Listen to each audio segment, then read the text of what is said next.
Saudara yang dikasihi oleh Tuhan kita Yesus Kristus, pagi hari ini kita akan bersekutu dengan firman Tuhan. Sebelumnya kita bersatu di dalam doa. Terima kasih Tuhan untuk hari yang baru yang Engkau anugerahkan bagi kami di pagi hari ini. Saat ini kami akan merenungkan firman-Mu. Berfirmanlah ya Tuhan, sebab kami telah siap untuk mendengarkannya. Amin. Firman Tuhan yang menjadi renungan pada pagi hari ini sebagaimana ditetapkan dalam Almanak HKBP, yaitu Jumat 10 Mei 2024, yang tertulis pada Daniel pasal yang kedua ayat 44. Demikianlah firman Tuhan. Tetapi pada zaman raja-raja, Allah semesta langit akan mendirikan suatu kerajaan yang tidak akan binasa sampai selama-lamanya, dan kekuasaan tidak akan beralih lagi kepada bangsa lain. Kerajaan itu akan meremukkan segala kerajaan dan menghabisinya, tetapi kerajaan itu sendiri akan tetap untuk selama-lamanya. Demikian firman Tuhan. Saudara yang dikasihi oleh Tuhan kita Yesus Kristus, nats ini merupakan bagian dari kisah di mana Raja Nebukadnezar dari Babel bermimpi tentang sebuah patung besar yang kepalanya terbuat dari emas tua, dada dan lengannya dari perak, perut dan pinggangnya terbuat dari tembaga, pahanya dari besi, dan kakinya sebagian terbuat dari besi dan sebagian lagi dari tanah liat. Namun setelah itu, terungkit lepas sebuah batu tanpa perbuatan tangan manusia, lalu menimpa patung itu tepat pada kakinya yang terbuat dari besi dan dari tanah liat itu, hingga remuk dan menjadi seperti sekam dan dihembuskan oleh angin hingga tak berbekas. Sementara batu yang menimpa patung itu menjadi gunung besar yang memenuhi seluruh bumi.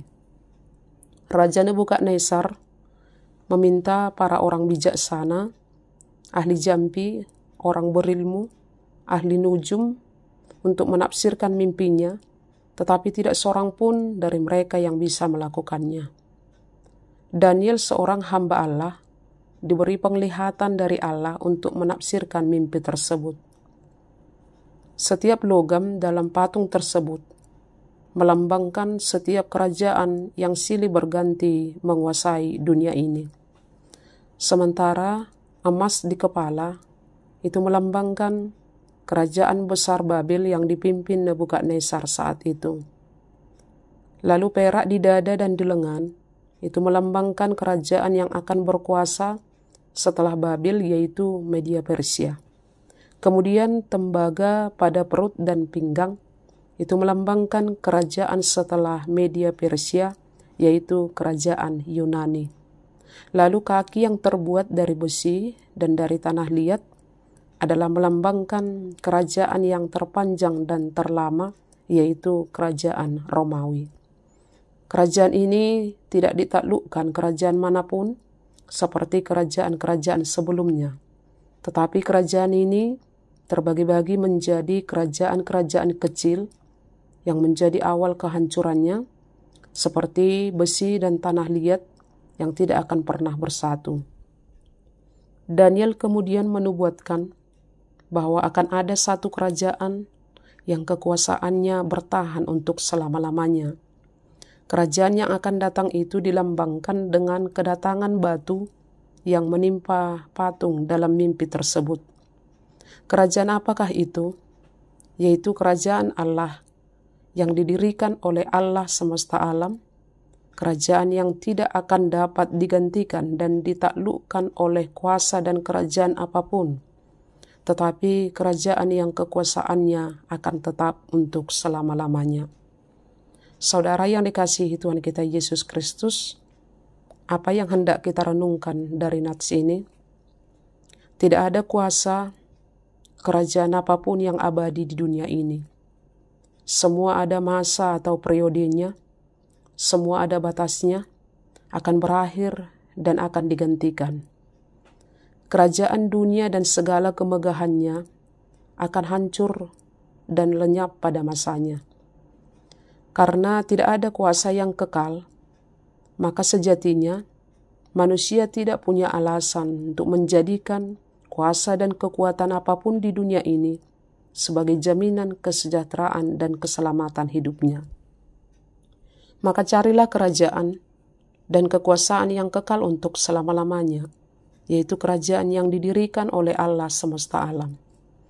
Kerajaan ini kekal karena Allah yang mendirikannya adalah Allah yang kekal, yang menciptakan segala kerajaan dan kuasa di dunia ini.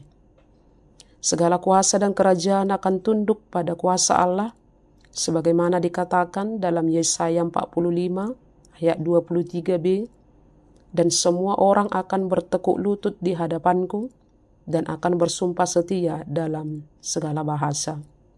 Setialah memegang iman kepada Tuhan, sekalipun di tengah kesulitan hidup seperti Daniel, karena hanya Tuhan Allah yang empunya kerajaan dan kekuasaan yang kekal selama-lamanya. Amin. Kita berdoa. Terima kasih Tuhan untuk firman-Mu, firman-Mu yang telah menguatkan kami agar berpegang teguh dalam iman kepadamu. Karena Engkaulah Allah satu-satunya yang layak kami puji dan sembah, sebab Engkaulah yang mempunyai kerajaan, kekuasaan, dan kemuliaan yang kekal selama-lamanya. Kami serahkan hidup serta segala aktivitas kami sepanjang hari ini hanya ke dalam tangan kuasa Tuhan, agar kami mampu melakukan yang terbaik menjadi kemuliaan bagi nama-Mu. Di dalam Kristus Yesus kami berdoa dan mengucap syukur. Amin.